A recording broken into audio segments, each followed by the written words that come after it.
Welcome back to the 1% Better Project. I am at my favorite wine store, Max Wine and Spirits, 40A Mill Plain Road. I'm with Rick, the manager. Rick, I came here to talk about wine, and I got a lesson in customer service. Thanks for doing this, man. You're welcome. It's my pleasure because without customer service, life sucks. It's funny because people thinking, well, this is going to be a wine episode, and it is. You just poured something. I'm very curious about that, by the way. Got a few bottles open here on the table. We're in the. Let me set the mood here. We're in a private tasting room. Rick calls it the classroom, which is really a beautiful thing because that's what this show is all about. It's about learning. At the end of the day, we want to improve, we want to grow, and we want to learn. And I can't do much better than learn about wine and spirits. So far, we've opened a Côte d'Aron. I'll let you talk about it. And a little bit of a vodka from Piedmont. I'm usually thinking the big names, but this is different. So thank you for having me, first and foremost. My pleasure, Joe. And anytime I get a chance to talk about customer service, it's almost like a hobby with me because I try to treat people the way I want to be treated in a store. Not just the golden rule, but when it comes to retail stores, I don't like to be told it's over there as I'm looking at somebody point in the general direction of over there. Yeah, so you think you're coming here for wine, but the reality is everybody listening can get a little benefit out of thinking about customer service. When I say customer service, going broad now, what does that mean to you? You're in the beverage industry, but what's customer service all about? Candidly, I think it's making sure they come back. How do you do that without manipulating?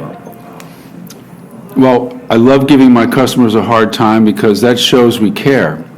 If you can have a conversation with your customer about something other than what they're looking for, it shows that there's a level of communication that they can rely on. Most retail people, not necessarily this industry, but most retail people don't get involved with their customers. They want to sort of point in a direction and run away. We, on the other hand, embrace our customers. We want them to tell their friends about us.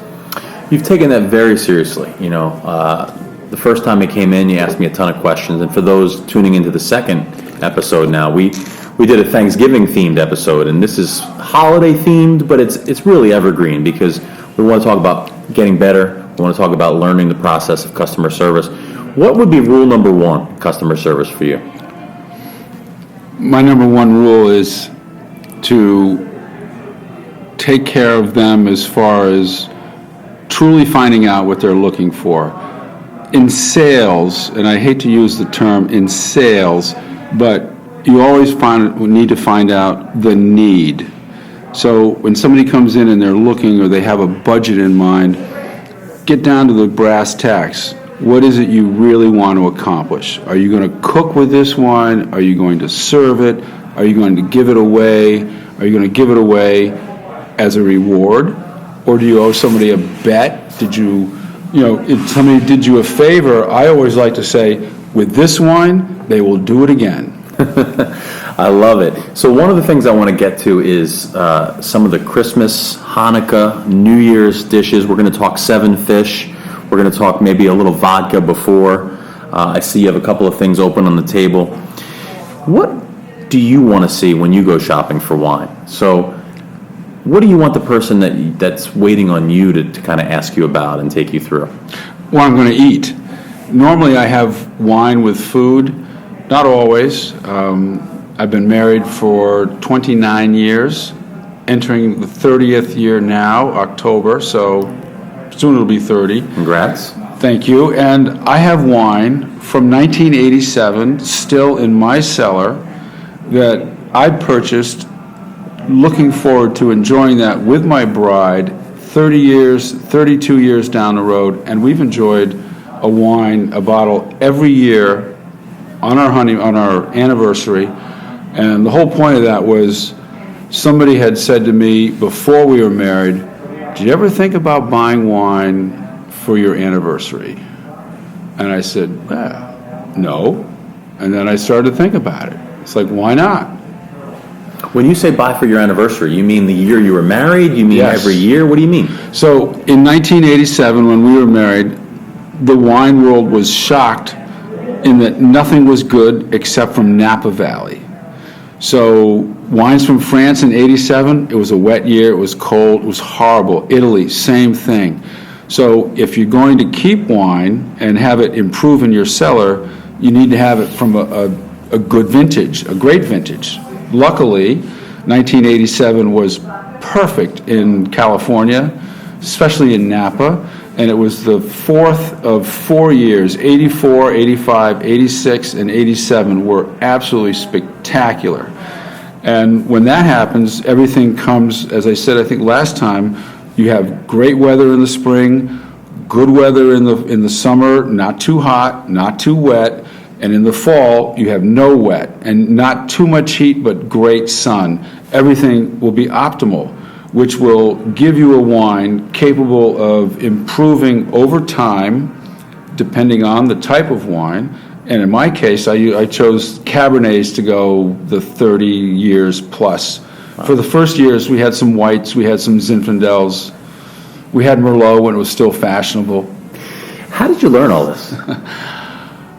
I actually have to thank a history professor from grade school, because when you're learning about history, you learn about different cultures, and the French and the Italian culture, to me, were interesting because, one, they revolved around food, and they revolved around wine, and I thought that wine and history was really interesting. And when my wife gave me permission to get into the industry by throwing in part-time wanted ad on the table, she said, "This would be good for you." That was 30 years ago next year. Really? She put an ad on the table that said wine sales? I was looking for part-time help in Westport. I already had 2 jobs. And she said she felt that it would be a good fit, and I have never looked back. And you enjoy it? Oh, I love it. Wow. You get to tell stories, it seems to me. I have traveled to places that, as Dr. Seuss said, the places you will go. Let me tell you, winemakers, winery owners, they own some pretty special properties. And when they invite you to stay, you go. You don't know this yet as a new listener to the 1% Better Project, but I'm a literature guy, I'm a coffee guy, I'm a wine guy. I don't know what I am. I'm interested in learning, and I'm interested in storytelling, and that's why I've gravitated towards you. Well, thank you for that. Everything has a story. It's amazing. I mean, it's great. I thought I came in here to talk about, what to pair with shrimp, which we'll get to, but that's just an unbelievable thing. So we're heading into the holidays now, but depending on when you're looking at this, wine doesn't go out of style. But I do want to ask you about, where do we start? You have a vodka on the table, and I didn't think I was going to talk vodka today, but it's not, and I don't want to disparage anything, it's not Grey Goose, it's not Belvedere. Those are the ones people know. Tito's has become fashionable. This has the boot of Italy on it. Talk to me about that. It does have the boot of Italy on the whole bottle, and actually the wine is, the vodka is from the other end of the country, from Piemonte, meaning foot of the mountains.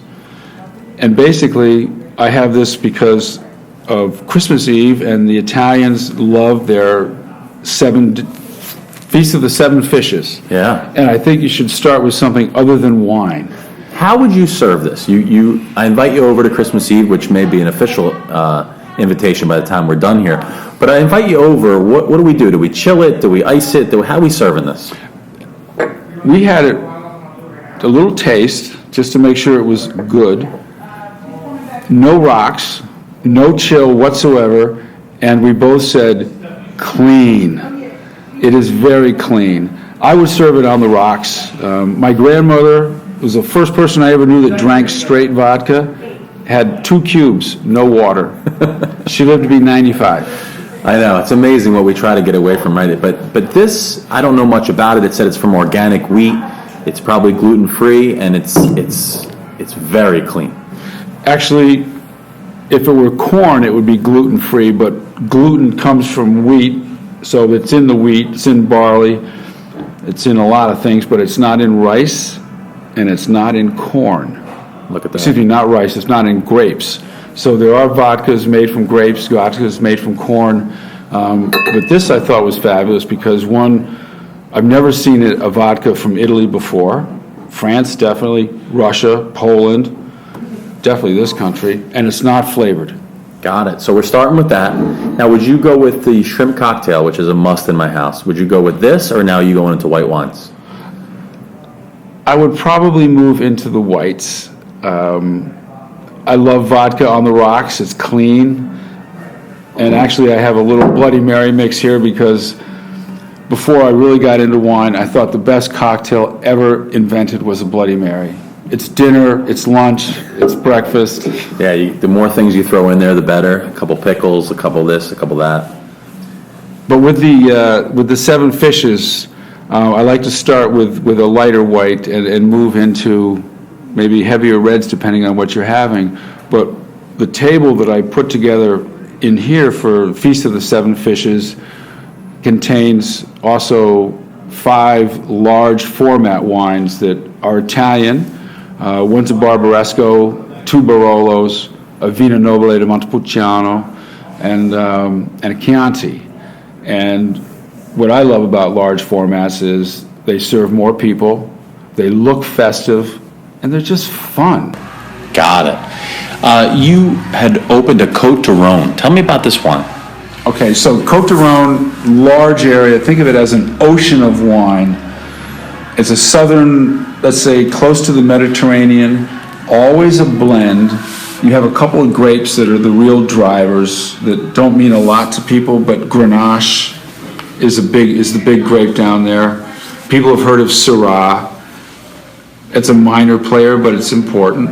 But the blends in the South, they give you red fruit, black fruit, fantastic wines for the grill. They don't have a lot of tannin, which if you think of that chalky dry, when your tongue is stuck to the roof of your mouth, that's tannin.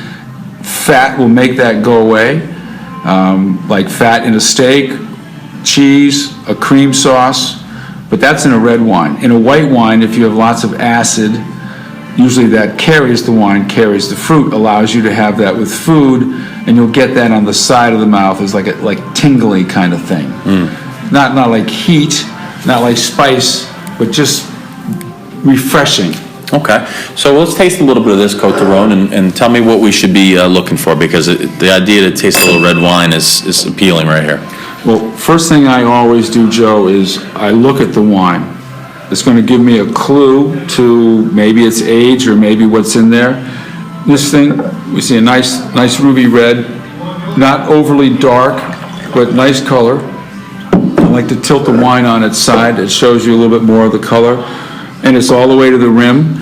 Then I like to swirl the wine so that when I smell it, I get a lot more going on. In this case, I get some earth because it is French, but I get red fruit, and I get a sense of black in there, black fruit. It's not coming from oak or anything because this doesn't see oak, but there's a depth in there. The kind of thing where I can tell right now that this would be beautiful with pork off the grill. This would go well with lamb. And the price point, I think, is $12, which makes it definitely reasonable, good table wine, and I would even drink this with grilled salmon. Wow. Let's have a taste. Yes. Cheers. Cheers, my man.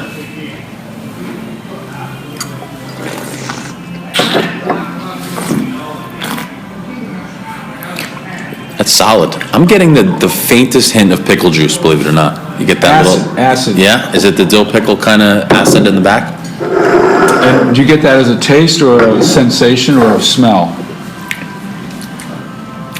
On the finish, I would get a little bit of that, yeah. On the back end, Yeah, okay.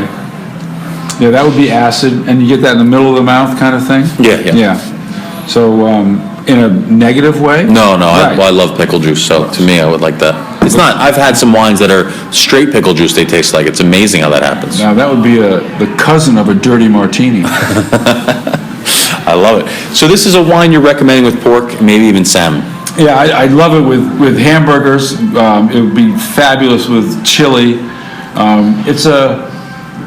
It's I don't want to call it a pedestrian wine, but it's not a serious wine. It's a Côte de Rhône. It's the kind of thing that you can pop it open for lunch. It's ripe. It's I just think it's a great bargain and versatile.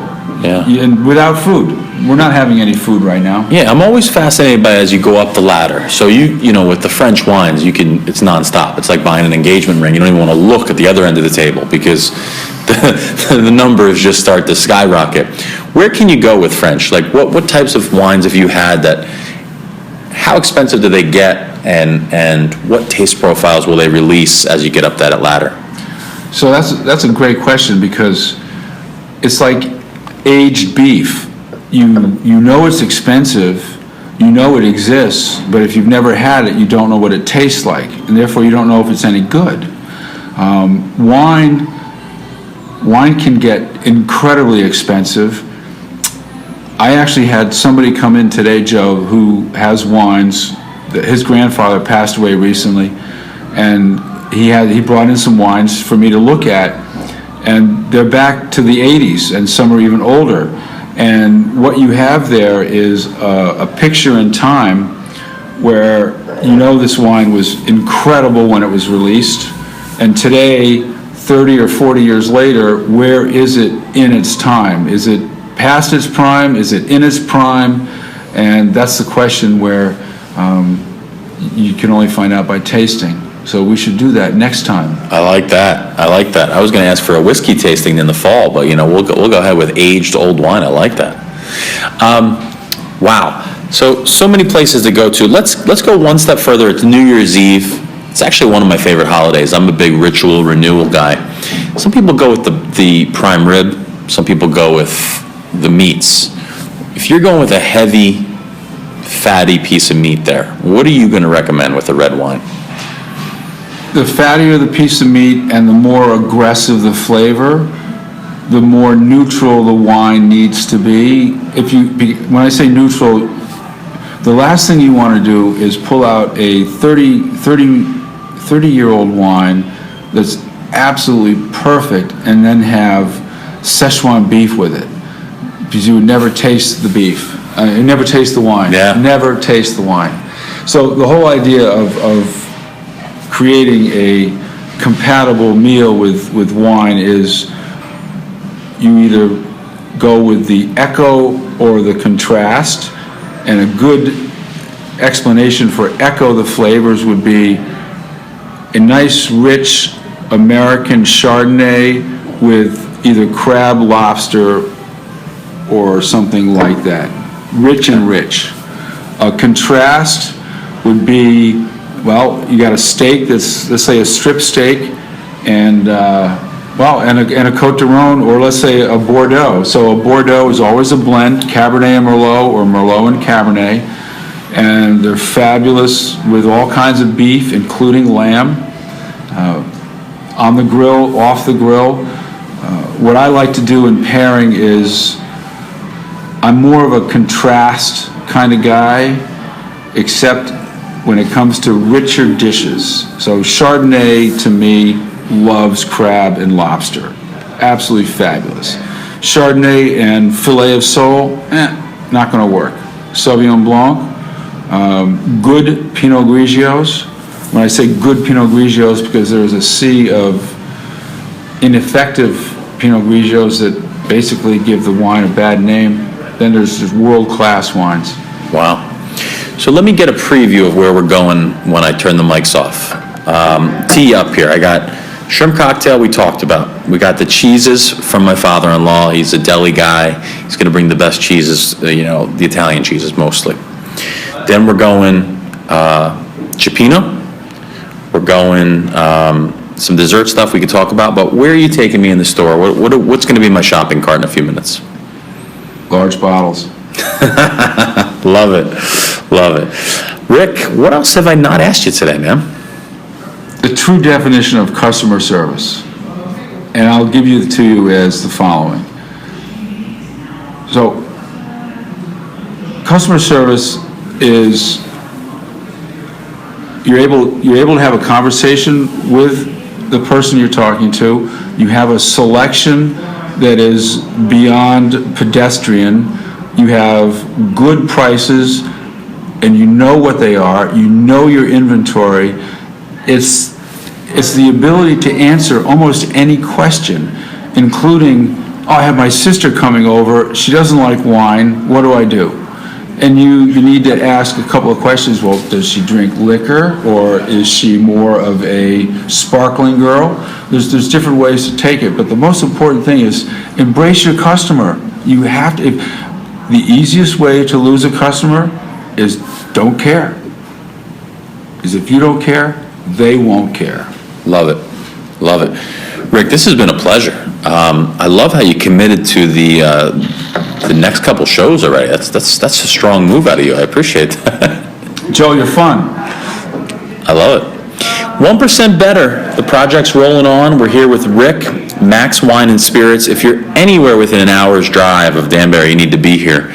If you're not, maybe call Rick on the phone. He would love to talk to you. He's not busy at all this time of year, right? Not at all. On that note, we've gotten 1% better today. We talked about customer service. We talked about the Feast of the Seven Fishes. We talked a little New Year's. It's time for me to do a little wine shopping. Thank you guys for listening. Go ahead and find Rick at Max Wine and Spirits on Mill Plain Road in Danbury. Be safe. Happy holidays, Rick. Joe, thank you. My man.